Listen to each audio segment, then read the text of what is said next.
Robinson Crusoe by Daniel Defoe. Chapter 5. Builds a House. The Journal. September 30th, 1659.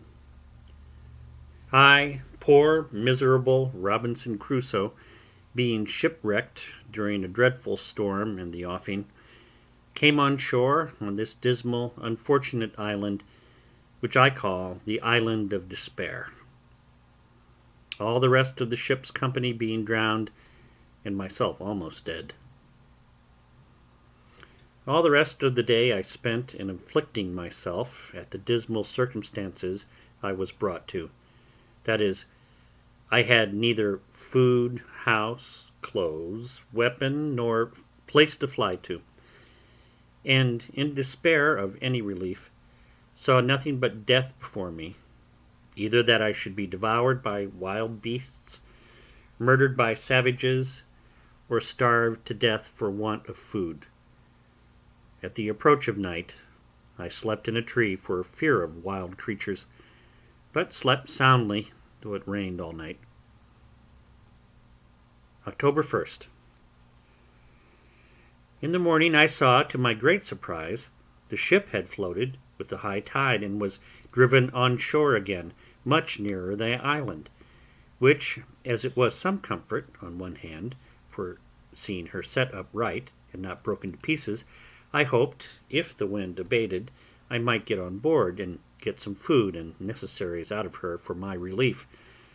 So, on the other hand, it renewed my grief at the loss of my comrades who, I imagined, if we had stayed on board, might have saved the ship, or, at least, that they would not have been all drowned as they were, and that, had the men been saved, we might perhaps have built us a boat out of the ruins of the ship, to have carried us to some other part of the world. I spent great part of this day in perplexing myself on these things, but at length, seeing the ship almost dry, I went upon the sand as near as I could, and then swam on board. This day also it continued raining, though with no wind at all. From the 1st of October to the 24th. All of these days entirely spent in my several voyages to get all I could out of the ship, which I brought on shore every tide of flood upon rafts. Much rain also in the days, though with some intervals of fair weather, but it seems this was the rainy season. October 20th. I overset my raft and all the goods I had got upon it, but being in shoal water, and the things being chiefly heavy, I recovered many of them when the tide was out. October 25th. It rained all night and all day, with some gusts of wind, during which time the ship broke in pieces, the wind blowing a little harder than before, and was no more to be seen, except the wreck of her, and that only at low water. I spent this day in covering and securing the goods which I had saved, that the rain might not spoil them. October 26th. I walked about the shore almost all day to find out a place to fix my habitation, greatly concerned to secure myself from any attack in the night, either from wild beasts or men. Towards night, I fixed upon a proper place under a rock and marked out a semicircle for my encampment, which I resolved to strengthen with a work, wall, or fortification made of double piles, lined within with cables, and without with turf. From the 26th to the 30th, I worked very hard in carrying all my goods to my new habitation, though some part of the time it rained exceedingly hard. The 31st in the morning, I went out into the island with my gun to seek for some food and discover the country, when I killed a she-goat, and her kid followed me home, which I afterwards killed also because it would not feed. November 1st. I set up my tent under a rock and lay there for the first night, making it as large as I could with stakes driven in to swing my hammock upon. November 2nd. I set up all my chests and boards and the pieces of timber which made my rafts, and with them formed a fence round me, a little within the place I had marked out for my fortification. November 3rd. I went out with my gun and killed 2 fowls like ducks, which were very good food, and in the afternoon went to work to make me a table. November 4th. This morning I began to order my times of work, of going out with my gun, time of sleep, and time of diversion. That is, every morning I walked out with my gun for 2 or 3 hours, if it did not rain, then employed myself to work till about 11 o'clock, then eat what I had to live on, and from 12 to 2 I lay down to sleep, the weather being excessively hot, and then in the evening to work again. The working part of this day and of the next were wholly employed in making my table, for I was yet but a very sorry workman, though time and necessity made me a complete natural mechanic soon after, as I believe they would do any one else. November 5th. This day went abroad with my gun and my dog and killed a wild cat, her skin pretty soft, but her flesh good for nothing. Every creature that I killed I took of the skins and preserved them. Coming back to the seashore, I saw many sorts of sea fowls, which I did not understand, but was surprised and almost frightened with 2 or 3 seals, which, while I was gazing at, not well knowing what they were, got into the sea and escaped me for that time. November 6th. After my morning walk, I went to work with my table again and finished it, though not by my liking, nor was it long before I learned to mend it. November 7th. Now it began to be settled fair weather. The 7th, 8th, 9th, and 10th, and part of the 12th, and the 11th, was Sunday, I took wholly up to make me a chair, and with much ado brought it to a tolerable shape, but never to please me, and even in the making I pulled it in pieces several times. Note: I soon neglected my keeping Sundays, for, omitting my mark for them on my post, I forgot which was which. November 13th. This day it rained, which refreshed me exceedingly, and cooled the earth, but it was accompanied with terrible thunder and lightning, which frightened me dreadfully, for fear of my powder. As soon as it was over, I resolved to separate my stock of powder into as many little parcels as possible, that it might not be in danger. November 14th, 15th, and 16th. These 3 days I spent in making little square chests or boxes, which might hold about 1 pound or 2 pounds at most of powder, and so, putting the powder in, I stowed it in places as secure and remote from one another as possible. On one of these 3 days, I killed a large bird that was good to eat, but I knew not what to call it. November 17th. This day I began to dig behind my tent into the rock to make room for my further conveniency. Note: 3 things I wanted exceedingly for this work, that is, a pickaxe, a shovel, and a wheelbarrow, or basket. So I desisted from my work and began to consider how to supply that want and make me some tools. As for the pickaxe, I made use of the iron crows, which were proper enough, though heavy. But the next thing was a shovel or spade. This was so absolutely necessary that, indeed, I could do nothing effectually without it, but what kind of one to make I knew not. November 18th. The next day, in searching the woods, I found a tree of that wood, or like it, which in the Brazils they call the iron tree, for its exceeding hardness. Of this, with great labor, and almost spoiling my axe, I cut a piece and brought it home too, with difficulty enough, for it was exceedingly heavy. The excessive hardness of the wood, and my having no other way, made me a long while upon this machine, for I worked it effectually by little and little into the form of a shovel or spade, the handle exactly shaped like ours in England, only that the board part, having no iron shod upon it at the bottom, it would not last me for so long. However, it served well enough for the uses which I had occasion to put it to, but never was a shovel, I believe, made after that fashion, or so long in making. I was still deficient, for I wanted a basket or a wheelbarrow. A basket I could not make by any means, having no such things as twigs that would bend to make wickerware, at least none yet found out, and as to a wheelbarrow, I fancied I could make all but the wheel, but that I had no notion of, neither did I know how to go about it.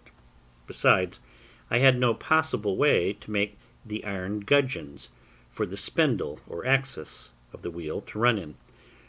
So I gave it over, and so, for carrying away the earth which I dug out of the cave, I made me a thing like a hod which the labourers carry mortar in, when they serve the bricklayers.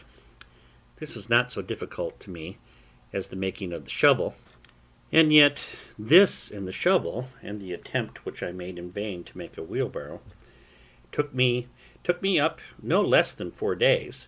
I mean, always excepting my morning walk with my gun, which I seldom failed, and very seldom failed also bringing home something fit to eat.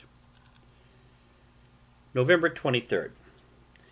My other work having now stood still because of my making these tools, when they were finished I went on, and working every day as my strength and time allowed, I spent 18 days entirely in widening and deepening my cave, that it might hold my goods commodiously. Note: during all this time I worked to make this room or cave spacious enough to accommodate me as a warehouse or magazine, a kitchen, a dining room, and a cellar.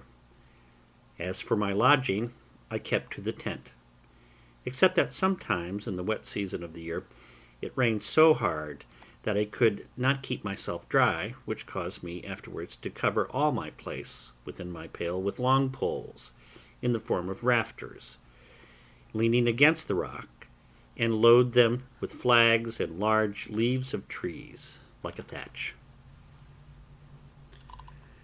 December 10th. I began now to think my cave or vault finished, when, on a sudden, it seems I had made it too large, a great quantity of earth fell down from the top on one side, so much that, in short, it frighted me, and not without reason too, for if I had been under it, I had never wanted a grave-digger. I had now a great deal of work to do over again, for I had the loosed earth all to carry out, and, which was of more importance, I had the ceiling to prop up, so that I might be sure no more would come down. December 11th. This day I went to work with it accordingly, and got 2 shores or posts, pitched upright to the top with 2 pieces of boards across over each post. This I finished the next day, and setting more posts up with boards, in about a week more I had the roof secured, and the posts, standing in rows, served me for partitions to part off the house. December 17th. From this day to the 20th I placed shelves and knocked up nails on the posts to hang everything up that could be hung up, and now I began to be in some order within doors. December 20th. Now I carried everything into the cave, and began to furnish my house, and set up some pieces of boards like a dresser, to order my victuals upon. But boards began to be very scarce with me. Also I made me another table. December 24th. Much rain all day and all night. No stirring out. December 25th. Rain all day. December 26th. No rain and the earth much cooler than before and pleasanter. December 27th. Killed a young goat and lamed another, so that I caught it and led it home in a string, and when I had it at home I bound and splintered up its leg, which was broke. Note bene. I took such care of it that it lived, and the leg grew well and as strong as ever, but by my nursing it so long it grew tame and fed upon the little green at my door and would not go away. This was the first time that I entertained a thought of breeding up some tame creatures, that I might have food when my powder and shot was all spent. December 28th, 29th, 30th, and 31st. Great heats and no breeze, so that there was no stirring abroad, except in the evening for food. This time I spent in putting all my things in order within doors. January 1st. Very hot still, but I went abroad early and late with my gun, and lay still in the middle of the day. This evening, going farther into the valleys, which lay towards the center of the island, I found there were plenty of goats, though exceedingly shy, and hard to come at. However, I resolved to try if I could not bring my dog to hunt them down. January 2nd. Accordingly, the next day I went out with my dog, and set him upon the goats, but I was mistaken, for they all faced about upon the dog, and he knew his danger too well, for he would not come near them. January 3rd. I began my fence or wall, which, being still jealous of my being attacked by somebody, I resolved to make very thick and strong. Note bene. This wall being described before, I purposely omit what was said in the journal. It is sufficient to observe that I was no less time than from the 2nd of January to the 14th of April working, finishing, and perfecting this wall, though it was no more than about 24 yards in length, being a half circle from one place in the rock to another place, about 8 yards from it, the door of the cave being in the center behind it. All this time I worked very hard, the rains hindering me many days, nay, sometimes weeks together, but I thought I should never be perfectly secure till this wall was finished, and it is scarce credible what inexpressible labor everything was done with, especially the bringing of piles out of the woods and driving them into the ground, for I made them much bigger than I needed to have done. When this wall was finished, and the outside double-fenced, with the turf wall raised up close to it, I perceived myself that if any people were to come on shore there, they would not perceive anything like a habitation, and it was very well I did so, as may be observed hereafter, upon a very remarkable occasion. During this time I made my rounds in the woods for game every day, when the rain permitted me, and made frequent discoveries in these walks of something or other to my advantage. Particularly, I found a kind of wild pigeons, which build, not as wood pigeons in a tree, but rather as house pigeons in the holes of the rocks, and, taking some young ones, I endeavored to bring them up tame, and did so. But when they grew older they flew away, which perhaps was at first for want of feeding them, for I had nothing to give them. However, I frequently found their nests and got their young ones, which were very good meat. And now, in the managing of my household affairs, I found myself wanting in many things, which I thought at first it was impossible for me to make, as indeed with some of them it was. For instance, I could never make a cask to be hooped. I had a small runlet or two, as I observed before, but I could not ever arrive at the capacity of making one by them, though I spent many weeks about it. I could never put in the heads or join the staves so true to one another as to make them hold water, so I gave that also over. In the next place, I was at a great loss for candles, so that as soon as ever it was dark, which was generally by 7 o'clock, I was obliged to go to bed. I remembered the lump of beeswax with which I made candles in my African adventure, but I had none of that now. The only remedy I had was, that when I killed a goat, I saved the tallow, which, with a little dish made of clay, which I baked up in the sun, and to which I added a wick of some oakum, I made me a lamp. And this gave me light, though not a clear, steady light like a candle. In the middle of all my labors, it happened that, rummaging my things, I found a little bag, which, as I hinted before, had been filled with corn for the feeding of poultry, not for this voyage, but before, as I suppose, when the ship came from Lisbon. The little remainder of corn that had been in the bag was all devoured by the rats, and I saw nothing in the bag but husks and dust. And being willing to have the bag for some other use, I think it was to put my powder in, when I divided it for fear of the lightning, or some such use, I shook the husks of corn out of it on one side of my fortification under the rock. It was a little before the great rains just now mentioned that I threw this stuff away, taking no notice, and not so much as remembering that I had thrown anything there, when, about a month after, or thereabouts, I saw some few stalks of something green shooting out of the ground, which I fancied might be some plant I had not seen. But I was surprised and perfectly astonished when, after a little longer time, I saw about 10 or 12 ears come out, which were perfect green barley, of the same kind as our European, nay, as our English barley. It is impossible to express the astonishment and confusion of my thoughts on this occasion. I had hitherto acted upon no religious foundation at all.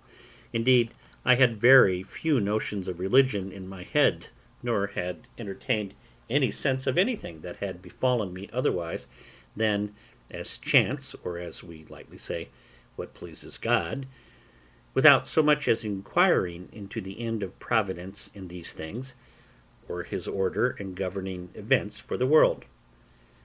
But after I saw barley growing there, in a climate which I knew was not proper for corn, and especially that I knew not how it came there, it startled me strangely, and I began to suggest that God had miraculously caused his grain to grow without any help of seed sown, and that it was so directed purely for my sustenance on that wild, miserable place. This touched my heart a little, and brought tears out of my eyes, and I began to bless myself that such a prodigy of nature should happen upon my account, and this was the more strange to me because I saw near it still, all along by the side of the rock, some other straggling stalks, which proved to be stalks of rice, and which I knew because I had seen it grow in Africa when I was ashore there. I not only thought these the pure productions of Providence for my support, but not doubting that there was more in the place, I went all over that part of the island where I had been before, peering in every corner and under every rock to see for more of it, but I could not find any. At last it occurred to my thoughts that I shook a bag of chicken's meat out in that place, and then the wonder began to cease, and I must confess my religious thankfulness to God's providence began to abate too, upon the discovering that all this was nothing but what was common, though I ought to have been as thankful for so strange and unforeseen a providence as if it had been miraculous, for it was really the work of Providence to me that should order or appoint that 10 or 12 grains of corn should remain unspoiled when the rats had destroyed all the rest, as if it had been dropped from heaven, as also that I should throw it out in that particular place, where, it being in the shade of a high rock, it sprang up immediately, whereas if I had thrown it anywhere else at that time, it had been burnt up and destroyed. I carefully saved the ears of this corn, you may be sure, in their season, which was about the end of June, and laying up every corn, I resolved to sow them all again, hoping in time to have some quantity sufficient to supply me with bread. But it was not till the 4th year that I could allow myself the least grain of this corn to eat, and even then but sparingly, as I shall say afterwards in its order, for I lost all that I sowed the first season by not observing the proper time, for I sowed it just before the dry season, so that it never came up at all, at least not as it would have done, of which in its place. Besides this barley, there were, as above, 20 or 30 stalks of rice, which I preserved with the same care and for the same use, or to the same purpose, to make me bread, or rather food, for I found ways to cook it without baking, though I did that also after some time. But to return to my journal, I worked excessive hard these 3 or 4 months to get my wall done, and the 14th of April I closed it up, contriving to go into it, not by a door, but over the wall by a ladder, that there might be no sign on the outside of my habitation. April 16th. I finished my ladder, so I went up the ladder to the top and then pulled it up after me and let it down in the inside.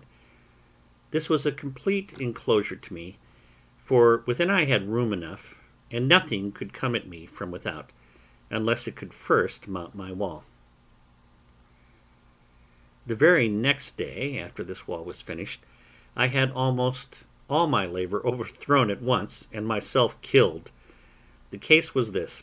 As I was busy in the inside, behind my tent, just at the entrance into my cave, I was terribly frighted with a most dreadful surprising thing indeed, for all of a sudden I found the earth come crumbling down from the roof of my cave, and from the edge of the hill over my head, and 2 of the posts I had set up in the cave cracked in a frightful manner.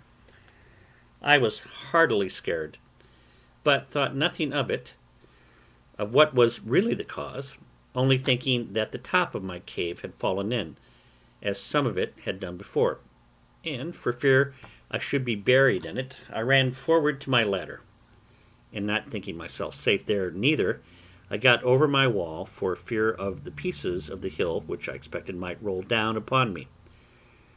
I had no sooner stepped to ground than I plainly saw it was a terrible earthquake, for the ground I stood on shook 3 times at about 8 minutes' distance, with 3 such shocks as would have overturned the strongest building that could be supposed to have stood on the earth. And a great piece of the top of a rock, which stood about half a mile from me, next to the sea, fell down with such a terrible noise as I never heard in all my life. I perceived also the very sea was put into violent motion by it, and I believe the shocks were stronger under the water than on the island. I was so much amazed with the thing itself, having never felt the like, nor discoursed with any one that had, that I was like one dead or stupefied, and the motion of the earth made my stomach sick, like one that was tossed at sea, but the noise of the falling of the rock awakened me, as it were, and rousing me from the stupefied condition I was in, filled me with horror. And I thought of nothing then but the hill falling upon my tent, and all my household goods, and burying all at once, and this sunk my very soul within me a second time. After the third shock was over, and I felt no more for some time, I began to take courage, and yet I had not heart enough to go over my wall again, for fear of being buried alive, but sat still upon the ground, greatly cast down and disconsolate, not knowing what to do. All this while I had not the least serious religious thought, nothing but the common, "Lord, have mercy upon me," and when it was over, that went away too. While I sat thus, I found the air overcast and grow cloudy, and as if it would rain. Soon after that the wind arose by little and little, so that in less than half an hour it blew a most dreadful hurricane. The sea was all of a sudden covered over with foam and froth. The shore was covered with the breach of the water. The trees were torn up by the roots, and a terrible storm it was. This held about 3 hours, and then began to abate, and in 2 hours more it was quite calm, and began to rain very hard.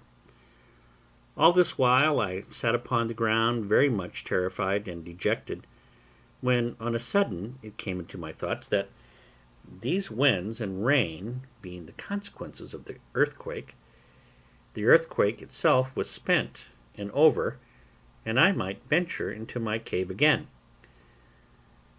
With this thought my spirits began to revive, and, the rain also helping to persuade me, I went in and sat down in my tent. But the rain was so violent that my tent was ready to be beaten down with it, and I was forced to go into my cave, though very much afraid and uneasy for fear it would fall on my head. This violent rain forced me to a new work, that is, to cut a hole through my new fortification, like a sink, to let the water go out, which would else have flooded my cave. After I had been in my cave for some time, and found still no more shocks of the earthquake follow, I began to be more composed, and now, to support my spirits, which indeed wanted it very much, I went to my little store and took a small sup of rum, which, however, I did then and always very sparingly, knowing I could have no more when that was gone. It continued raining all that night and great part of the day, so that I could not stir abroad. But my mind being more composed, I began to think of what I had best do, concluding that if the island was subject to these earthquakes, there would be no living for me in the cave, but I must consider of building a little hut in an open space, which I might surround with a wall, as I had done before, and so make myself secure from wild beasts or men. For I concluded if I stayed where I was, I should certainly one time or other be buried alive. With these thoughts, I resolved to remove my tent from the place where it stood, which was just under the hanging precipice of the hill, and which, if it should be shaken again, would certainly fall upon my tent. And I spent the next 2 days, being the 19th and 20th of April, in contriving where and how to remove my habitation. The fear of being swallowed up alive made me that I never slept in quiet, and yet the apprehension of lying abroad without any fence was almost equal to it. But still, when I looked about and saw how everything was put in order, how pleasantly concealed I was, and how safe from danger, it made me very loath to remove. In the meantime it occurred to me that it would require a vast deal of time for me to do this, and that I must be contented to venture where I was, till I had formed a camp for myself, and had secured it so as to remove to it. So with this resolution I composed myself for a time, and resolved that I would go to work with all speed to build me a wall with piles and cables, etc., in a circle, as before, and set my tent up in it when it was finished, but that I would venture to stay where I was till it was finished, and fit to remove. This was the 21st. April 22nd. The next morning I began to consider of means to put this resolve into execution, but I was at a great loss about my tools. I had 3 large axes and abundance of hatchets, for we carried the hatchets for traffic with the Indians, but with much chopping and cutting knotty hard wood, they were all full of notches and dull, and though I had a grindstone, I could not turn it and grind my tools too. This cost me as much thought as a statesman would have bestowed upon a grand point of politics, or a judge upon the life and death of a man. At length I contrived a wheel with a string, to turn it with my foot, that I might have both my hands at liberty. Note: I had never seen any such thing in England, or at least not to take notice how it was done, though since I have observed it is very common there. Besides that, my grindstone was very heavy and large. This machine cost me a full week's work to bring it to perfection. April 28th and 29th. These 2 whole days I took up in grinding my tools, my machine for turning, my grindstone performing very well. April 30th. Having perceived my bread had been low a great while, now I took a survey of it, and reduced myself to 1 biscuit cake a day, which made my heart very heavy. May 1st. In the morning, looking towards the seaside, the tide being low, I saw something lie on the shore, bigger than ordinary, and it looked like a cask.